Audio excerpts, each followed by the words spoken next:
1st of June, Rabbi Furst, Pierke Avos, conversion of Ruth. Good morning to all. Rabbi Shlomo Furst here, Yeshivat Samanavshi here in Yerushalayim, care of Zoom.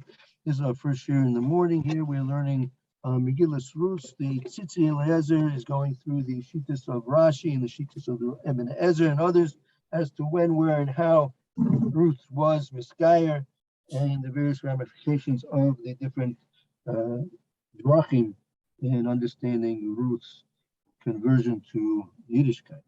Okay. Is that? Yeah, go ahead. I wanted to ask a question about, is it fair to say that the Megillas Rus also is a precursor to the coming of Mashiach? In other words, the continuing on of this line through to David, et cetera, would eventually someday reach Mashiach. Is that correct? So this the Megillah Rus is a precursor to the advent of the Mashiach. Is that a fair statement? That's definitely so. As you know, I think the Medrash brings down David HaMelech was born on Shavuos, and he was, if I'm not mistaken, was Niftar on Shavuos. Am I correct in that? I forgot. I'm not sure. So. Yeah, that's true. So there's a lot to do with it. Yeah. Sure. So that probably lends some reasons why, because the coming of Mashiach is not obvious, of course. So therefore Megillas Rus has to not give away anything, so to speak. Everything had to be shrouded in undercover, so to speak. Right. Yeah. So I mean, is that a fair assessment so far of what? Right. I mean, obviously, as we said, when Shmuel, a Navi with prophecy and Ruach HaKodesh composed the Megillas Ruth, he purposely did not make specific references as to when, where, and how Ruth was converted. Right. Mm-hmm. And that's the we're going to be getting to it. The whole issue as to whether Moab and Moabite can marry into the Kahal, can marry into the Jewish people. They can be converted. They definitely can be converted. But even if they're converted, can they marry into the Jewish people? Meaning they could marry a mamzer, they could marry another Moabite convert, or another non-Moabite convert here, yours, but to marry into a full-fledged Jew. So that was something which is under quite heavy discussion, all the way up and including into the time of David HaMelech himself, right? Boaz, as we're seeing, he concluded the halacha in terms of the halacha l'maisa, but it was by no means clear as to whether or not they could actually come into the Jewish people through marriage. So that's part of the concealment of the origins of Mashiach, as you're pointing out, Barry. Yeah, very true. Very true. Has there ever been any discussion that the fact that the Megillah is called Megillas Rus is also a way to hide things, that it's really the Megillas Naomi? Possibly. The question is, she's involved in everything. Right. The question is, who's the real main character over here? Right. I mean, is it fair to say that Naomi is a candidate? Definitely so. I mean, what was the? You have to try and understand. I mean, it's not so easy to put yourselves in the minds and the shoes of great like Boaz and Naomi and Ruth. What were their motivations? What were their situations? Right. Ruth's situation was she had married this Jewish man. He had died, left her without any children. She's already 40 years old, right? She has already, if not formally left her people, she certainly informally left her people. She was a princess, a daughter of one of the Moabite kings, right? Whether she'd be welcomed back into her people or not, that's a whole question. And what kind of future would she have? What could she expect? And then you have to realize that she in the end wound up marrying Boaz. And don't forget, Boaz was 80 years old, right? He was 80 years old at the time when she was 40 years old. Mhm. What was her motivation? I'll take a cup of coffee, Daniel. Decaf if you don't mind. Naomi was already, I think she might have been 60 years old or so, perhaps. Mhm. No one's going to marry her. She's not going to have any more children. She's lost her sons and lost her husband, right? What was her motivation? Boaz said the Medrash says that when Naomi and Ruth came back to Bethlehem, his wife died at that point, no illegal, that and he was left without a wife. But he was 80 years old. Some say he was maybe even as old as 300 years old, right? So the Gedolei Ador. So you have to try and think about what was the mindset, the scoffers, and the intentions and aspirations of all these different people, some way. So, and we're not told all those things. So it's definitely something to try and think about. Okay, let's pick up where we left off, which I think would be, let's see. Lahosif. Yes, that's right. Yosef, let me, I'll just put it on. You should have it on your screen. Should have your little red halo there. Yosef, and additionally, Yosef, and in addition. And in addition, Delazeh she kibalo ha gerus. In addition, that this that there was an acceptance of the conversion. Al kol panim. Yes, Al kol panim. Nevertheless, or at least, or nevertheless. Nevertheless, chutz mi devar aleph. Meaning if a person wants to misgayer, and he wants to keep all of the Torah except for one thing, right?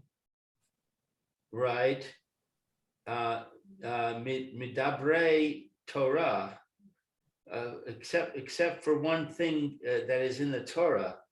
Haisa la le Naomi ho chacha barura lekach. This was for her to Naomi. Hochacha. I don't know what's hochacha. Hochacha brura lekacha, a clear, brura is clear, hochacha proof. For Naomi, this was a clear proof. He's going to, now, and we're in the middle of explaining that, let's say that Ruth and Orpah, they had some type of conversion when they originally married Chilion and Machlon, but it wasn't a true full-fledged conversion, and particularly when you are knowing of the fact that if a person wants to misgayer and he wants to keep absolutely everything in the Torah except for one thing, right? For one thing he doesn't want to keep, then he's not considered a ger. He's not considered a ger, right? So Naomi when we look at the situation that Naomi was situated in, we have a clear proof to this. Because why? As he's going to explain. V'harei rak al yedei Boaz, behold, only through the efforts of Boaz, who shenis chadsha ha-halacha. He innovated the halacha de amone velo amonis, that an Ammonite, but not a female, a male Ammonite, but not a female Ammonite. Moabite,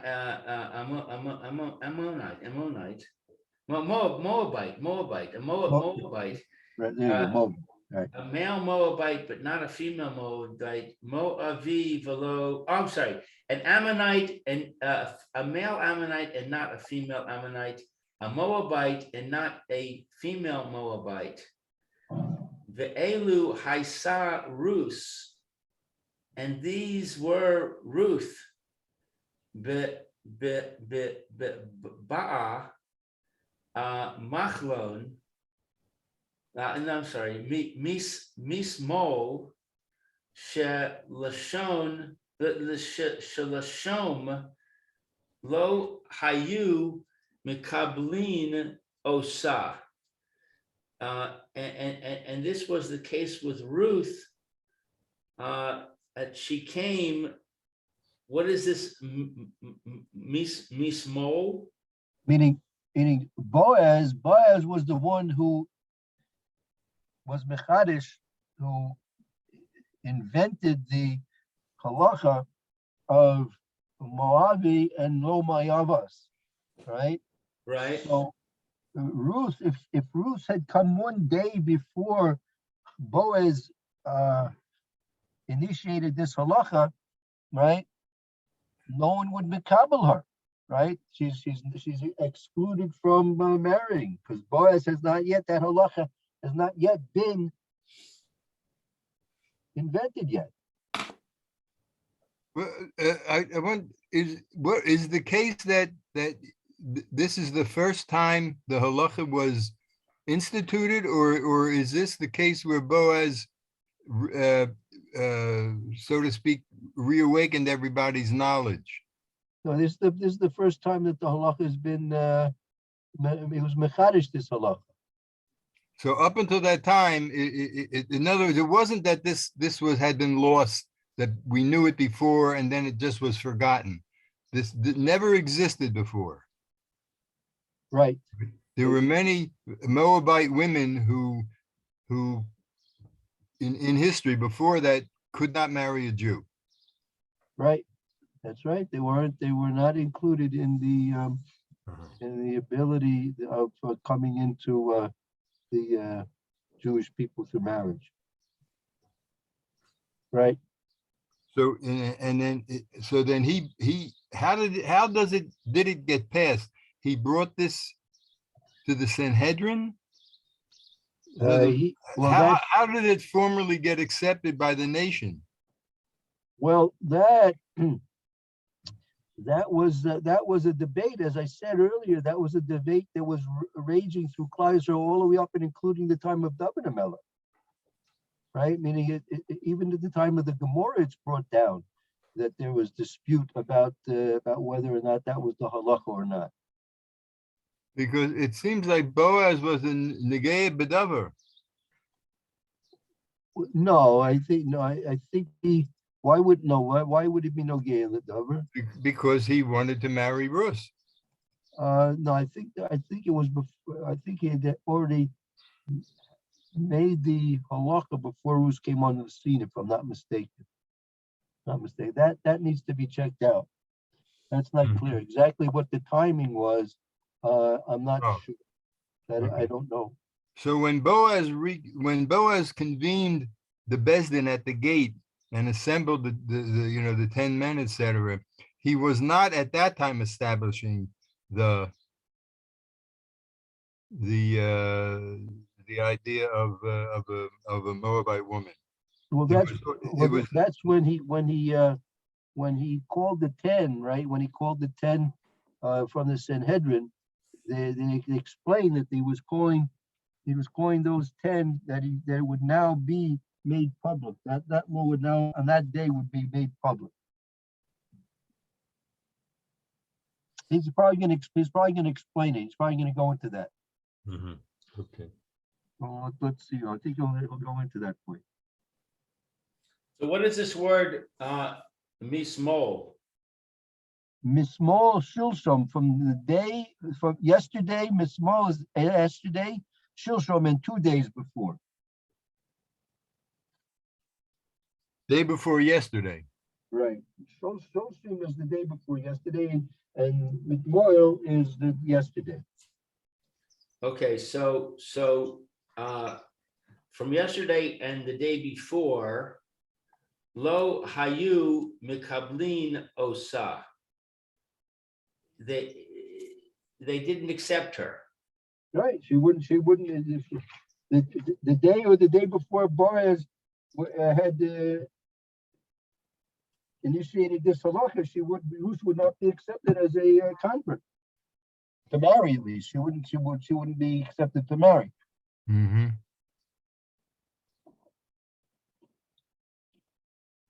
Well, why? So, but if she were to come on the scene a couple of days before, you're saying that the halacha would not have applied to her?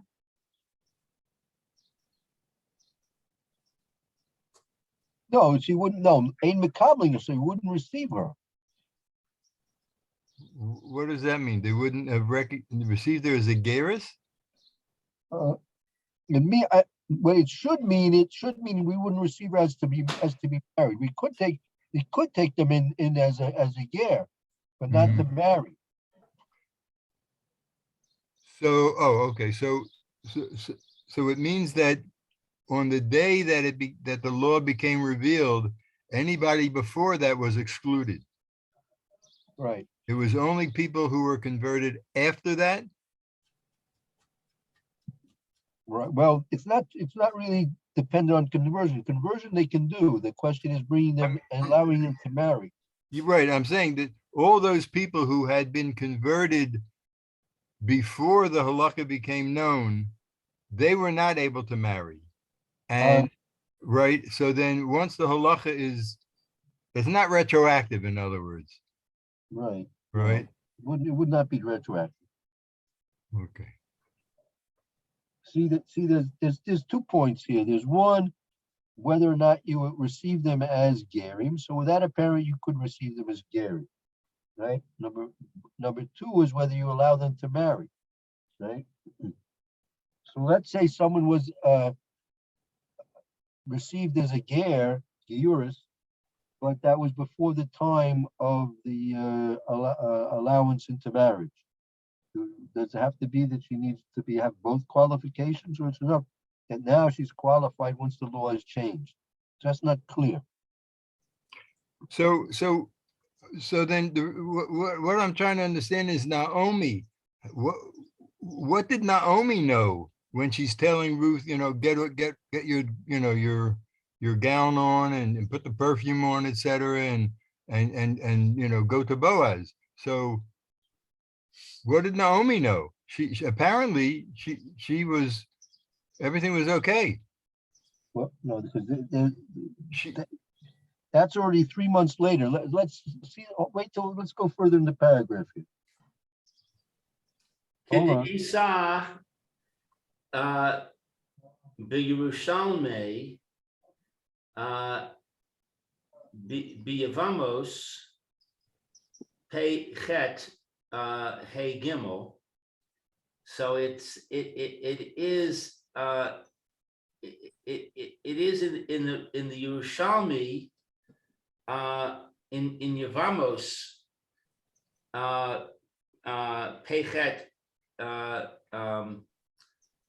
Hey Gimel, quote, Amar La Ilu Bas Etzlenu Ma'at Mol Me'et Mol Shalashom Lo Hayinu Mikablin Oscha.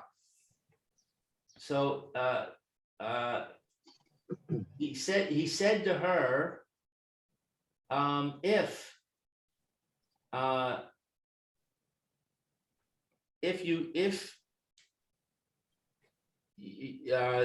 Bas Etzlenu, what is Bas Etzlenu? If you would come to us, if you would come to us. You come to us? Yeah. From yesterday or the day before, you would not have been accepted. So that's a quote from Yevamos and Yerushalmi. Right. Ayin Sham, look over there. V'im Kain, and accordingly, Zeh be'atzmo she'avro v'naso v'machalon v'kilyon. Accordingly, this in itself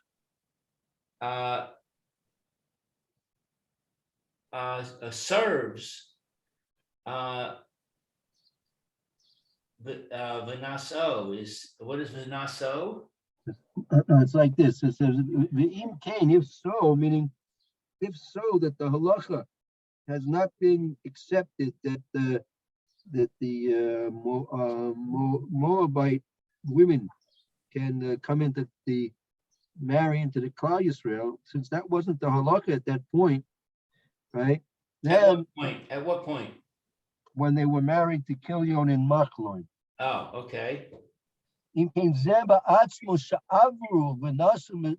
itself, that they transgressed, there was a transgression. When Ruth married Machlon, she was transgressing.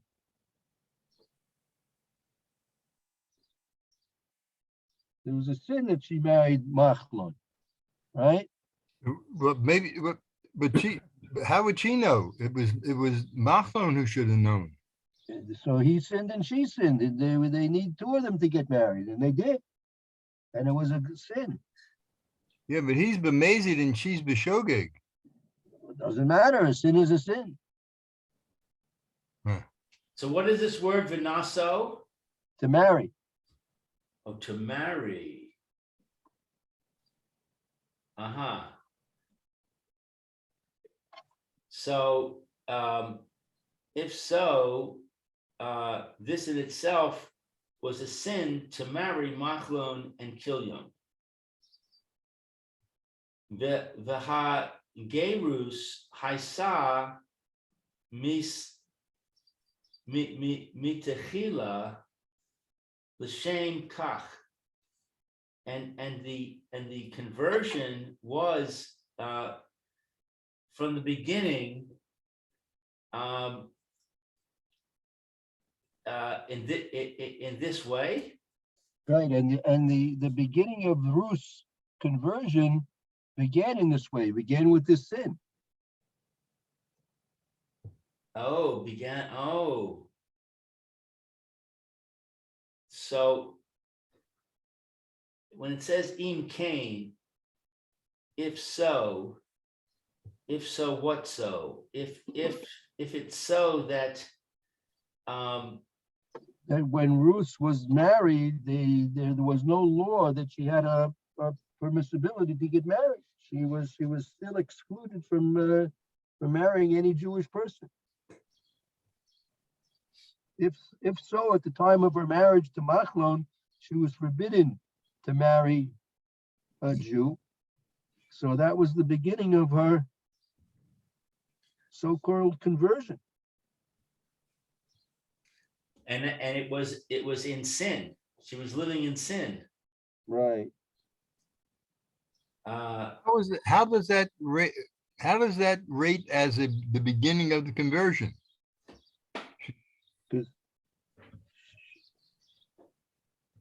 We'll see. We'll finish the paragraph. We'll see. He's going to explain it. Nachshav haya kavar l'Naomi. What is this word nachshav? Can be considered. Naomi considered this. So it was not Naomi already considered Keilu as if Amru as if they said Chutz mi davar echad, except for one thing. Right. So Divrei Naomi was Torah, of the words of the Torah. right. So Naomi was looking at Ruth's conversion, and Ruth was a very sincere convert. Right. She was most sincerely, emphatically, lovingly wanting to become a Jewish woman. And she said, okay, you know what? I'm going to become a Jewish woman. I'm going to keep the whole of the whole Jewish faith, except for one thing, that a Moabite woman can marry a Jewish man. I'll keep everything in the Torah except that one thing. So you're saying it was not shogeg? Yeah, it was like she was saying, I'm going to keep everything except this one thing. So in other words, somehow in the process of her conversion, she learned this law and chose to disregard it. Obviously, because she's getting married to Machlon. Well, no, it's not obvious. It could be that she didn't know. A convert's got to know, you got to look before you leap. Right. Otherwise, you're in deep water. Yep. Baal Cain, therefore, Sivura Haisa Shapir Lefi Data. Therefore, it was her opinion that it was proper, according to her knowledge, Right. Ulefi Hada'a, and according to the knowledge, Hamikabel, Hamakubal, Adayan Az. Right. Meaning that Baal Cain Savur. This is Naomi now, right? Baal Cain Savur Naomi Haisa Shapa the Fidaita. Naomi was thinking very clearly, properly, according to her knowledge. According to the general accepted knowledge at that point. The accepted knowledge at that point was that a woman from Moab cannot marry a Jewish person. So Machlon knew that, Naomi knew that, Ruth knew that, everybody in the world knew that a woman from Moab cannot marry a Jewish man. Everybody knew that. Shehagerus da'az Anena Gerus. Therefore, the conversion, this conversion was not a conversion. Right. So she converted improperly, and therefore her conversion was invalid. Right. Exactly. And Naomi knew this. Right. And so that's why Naomi treats her as if she's not Jewish. Right. Exactly. And that explains how it could be that Machlon could marry her because since she had this improper conversion, it muddied the waters. Right. Right, exactly. Okay, weiter. Yeah, we have time. Let's go continue on. V'yavin. Right, the ayin and look in the Mishnah Brewer. And take a look in the Mishnah Brura.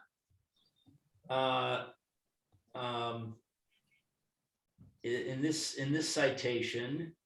That's Orach Chaim Siman Shin Dalid Bebir Halacha, right? Al Pi Divri HaGemora Bechoros.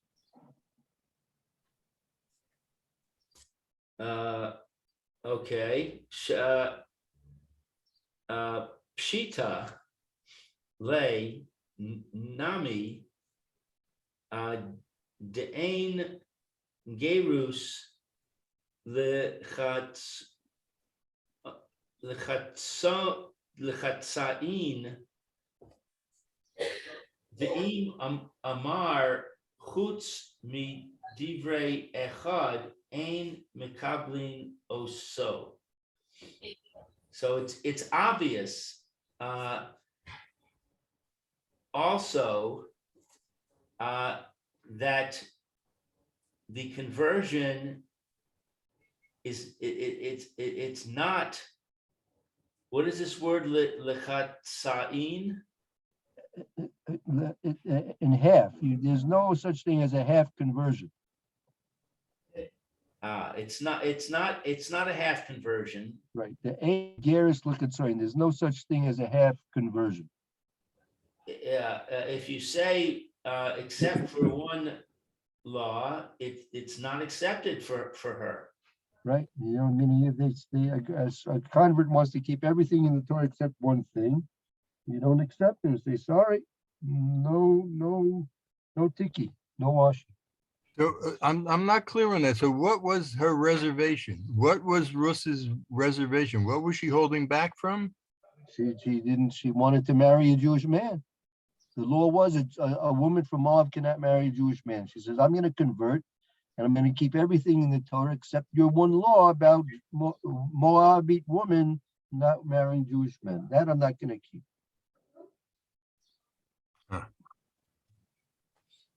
Virak mi barur lomar de'im kain eino bar Yisrael. It's only clear to say that if so, she's not a daughter of Israel.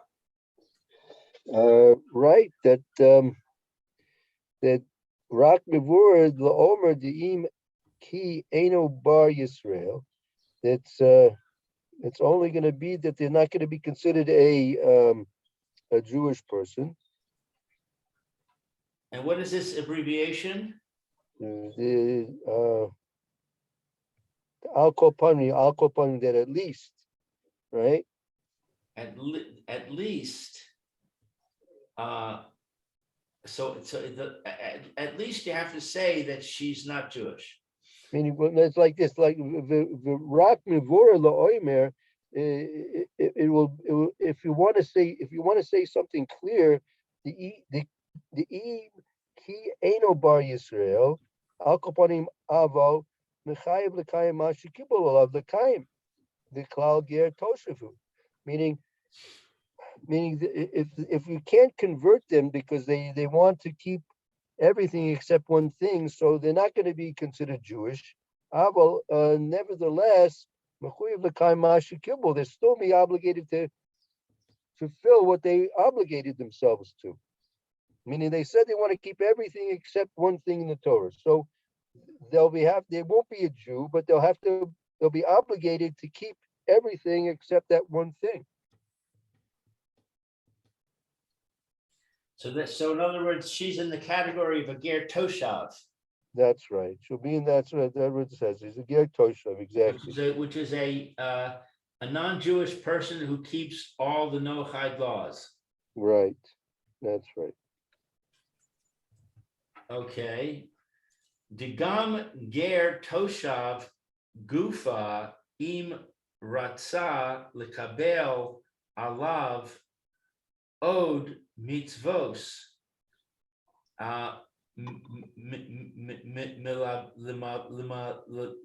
milavad hashaba,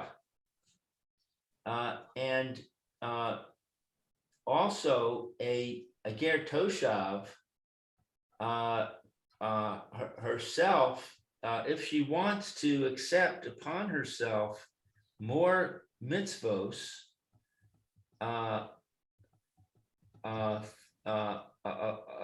alone, hashava. What is this abbreviation? Gamkein? That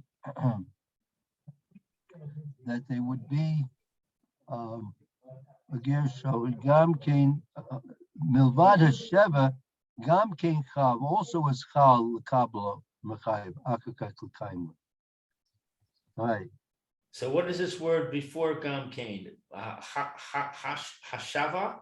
No, Ve'im Rotza L'Kabalav Od Mitzvahs Milvad Hasheva. And if they want to accept upon themselves more mitzvahs in addition to the 7 mitzvahs b'nei Noach. Also,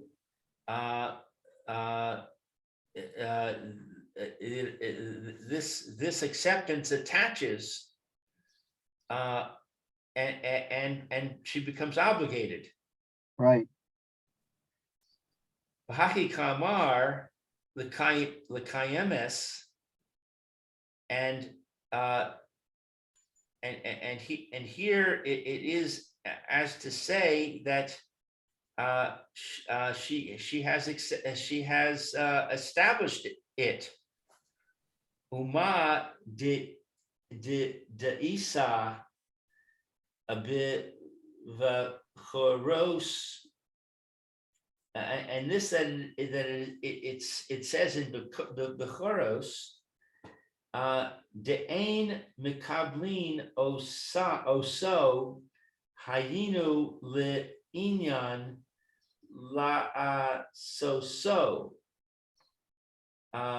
that it says in Bechoros that if she does not accept upon herself, it is a matter of her acting as a Jew. Right, meaning that what the Gemara says there in the Gemara in Bechoros, ain't makabli noisai, right? We don't accept them. A ger that wants to keep everything in the Torah except one thing, we don't accept them. What does it mean? That means le'ini la'asos Yisrael gomer, to make them like a full-fledged Jew. Avo lo le'inyan ger toshev ein sham, but not in terms of a ger toshev. I mean, they are obligated to be a ger toshev. And you have a ger, and they want to say, I mean, to keep everything except one thing in the Torah. They're obligated to be a ger toshev and all the other mitzvahs that they've agreed to, except that one, and that'll be their ger toshev.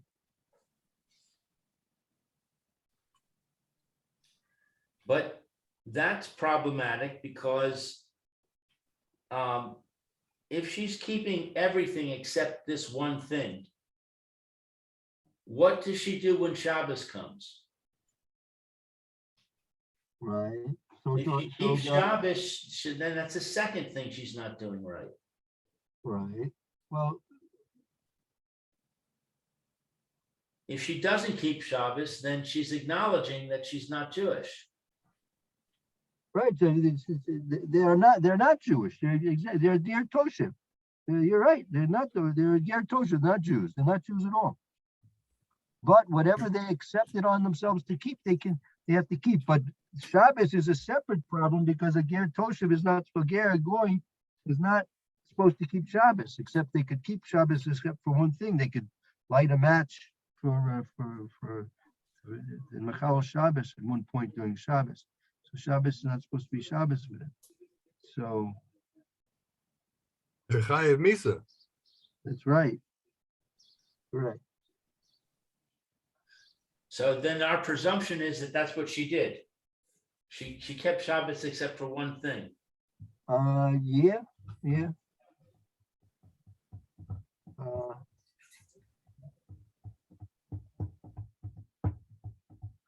And you get a second chance. In other words, if her conversion was not successful Right.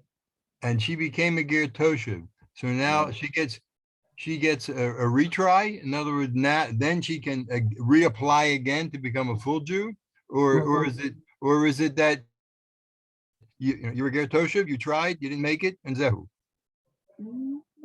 Logically, they could probably try again. Why not? If they decided the thing they didn't want to keep, if they decide now to keep it, they could probably try to be reinstated as a proper ger. I think so. So is this leading up to the fact that if this is the case where she became a ger toshav in Moab, that all that was needed when she got to Eretz Israel was just to accept the final mitzvah and then she's automatically a Jew? Or does she have to go through the whole separation and 3 months and make sure she's not pregnant and all that? She has to start the whole process?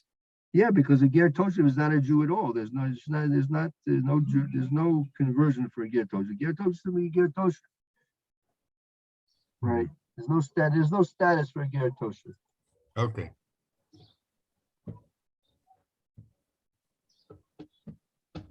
Okay. Sorry about that. I had to, my wife needed something. Okay. So should I continue reading?